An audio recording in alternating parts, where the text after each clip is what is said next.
Kalau kita ngalungin Alexander Agung, apa sih yang langsung kebayang? Pasti penaklukan. Kekaisaran yang super luas. Bener kan?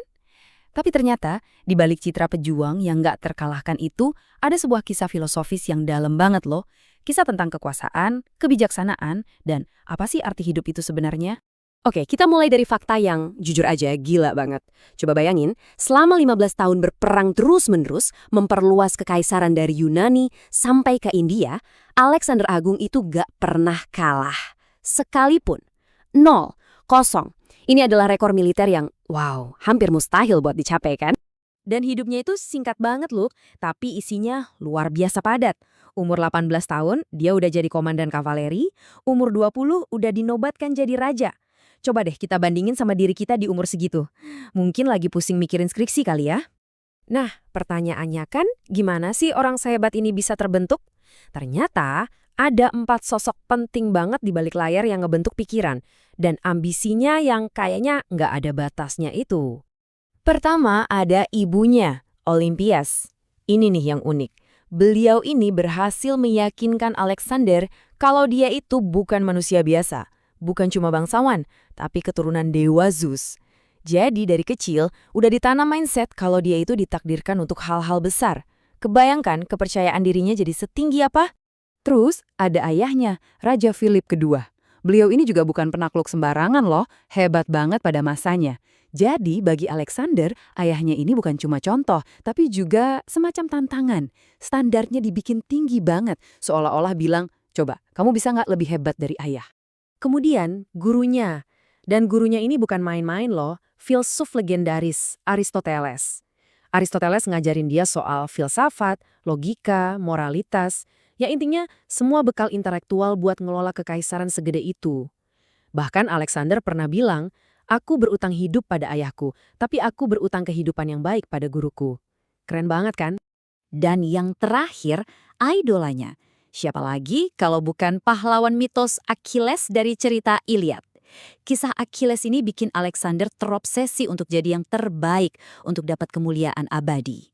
Nah, jadi 4 pilar ini, ibu, ayah, guru, dan idola, mereka inilah yang ngebangun fondasi karakter Alexander yang super kuat itu.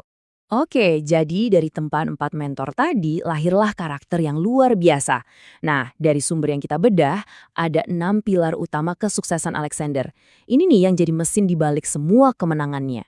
Dia itu nggak cuma pintar, tapi juga haus belajar. Dia suka banget nyerap ilmu dari budaya-budaya baru yang dia taklukkan. Terus, yang nggak kalah penting, dia peduli banget sama pasukannya. Dia sering loh maju di garis depan bareng mereka, ngerasain susah bareng-bareng. Nah, kombinasi keberanian, integritas, dan kegigihan inilah yang jadi inti kesuksesannya. Tapi, dengan semua kekuasaan dan kesuksesan yang dia punya, sebentar lagi pandangan dunianya bakal diuji habis-habisan. Oleh siapa? Oleh orang yang justru nggak punya apa-apa sama sekali. Coba kita lihat kontrasnya. Di satu sisi ada Alexander, penguasa dunia yang punya segalanya. Kekayaan, pasukan, kekuasaan, sebut aja semua dia punya. Di sisi lain, dia memutuskan buat nemuin Diogenes, seorang filosof yang dengan sadar memilih untuk nggak punya apa-apa, bahkan tinggal di dalam sebuah tong besar. Benar-benar kontras kan? Jadi, dengan semua kekuasaannya, Alexander datengin filsuf itu. Dia nawarin sesuatu yang dia pikir adalah hadiah terbesar di dunia. Kesempatan untuk minta apapun dari orang paling berkuasa di bumi.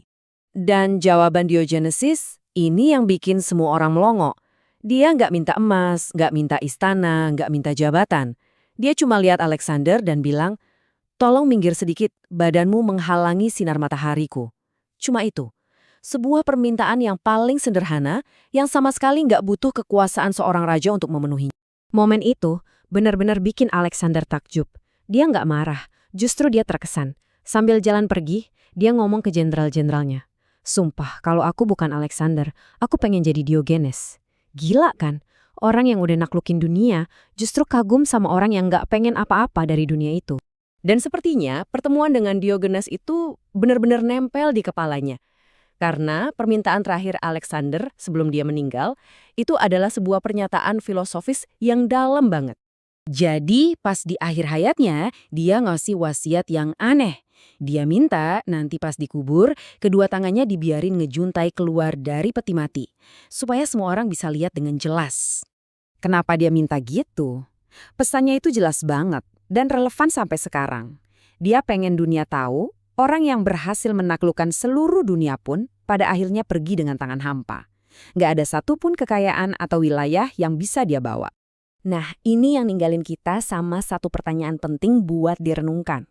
Kalau seorang penakluk terhebat dalam sejarah aja pulang dengan tangan kosong, lantas apa sih yang sebenarnya benar-benar berharga dan bisa kita genggam selama perjalanan hidup kita ini?